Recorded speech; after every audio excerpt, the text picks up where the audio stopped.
A couple of videos back, we ran a lab where we removed a successor from our EIGRP routing table, and it was so quick. Remember that great cutover, the feasible successor that we had for that particular route? It was already in the routing table before we could run show IP route EIGRP again. It's that fast, and we love EIGRP's quick cutover and the fact that those feasible successors are actually calculated in advance of being needed. What if there is no feasible successor to cut over to? Uh-oh. Well, it's not just enough for the router to say, uh-oh. We really should go out and start asking some of our neighbors, hey, do you have this route that I just lost? And that's another purpose of EIGRP's algorithm Dual. Dual calculates the route metrics, but it also queries neighboring routers in the situation that we're looking at here, where the successor is gone, but there is no feasible successor. There is no backup route. Now, the first thing that Dual is going to do is mark the route in question as active. And boy, that sounds great, right? Hey, our routes are active.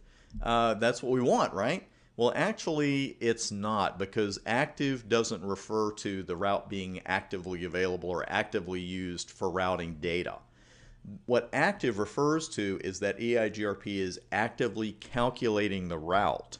And that means the route in question cannot be used for routing. And if you look at the topology table, which I just happen to have right here, you can see that I've got A highlighted, but you'll also not see the letter A anywhere else in this table, because these routing table codes that we're looking at here in the topology table, of course, they're different than the routing table codes. And we have P next to all of them. P stands for passive. And that sounds like something we don't want, but actually what we want in EIGRP is all our routes to be passive and not to have them active, because passive means that right now Dual is actually passive as far as all these routes are concerned. They're all stable routes, they're available for routing, and life is good. That's what we actually want. Now, when we have a situation like we have on the board right now, successor route is lost, there is no feasible successor, Dual then sends a query out to its own neighbors. And the query is simply one neighbor asking another, hey, do you know how to get to this network? Because I just lost my route to it. Do you have a valid path to route X, whatever destination that happens to be? Now, if that first queried router doesn't have such a route, that's not the end of the process. Dual does not give up that easily, my friends. What happens is the process is going to continue until a queried router either says, hey, I got that route you need and here it is, or the routers being queried run out of other routers to ask. And routes come out of active state so quickly. This process usually happens so fast that it's actually hard to spot one in the table. I could make a situation like this up, and by the time we looked at the topology table, they'd already be passive again.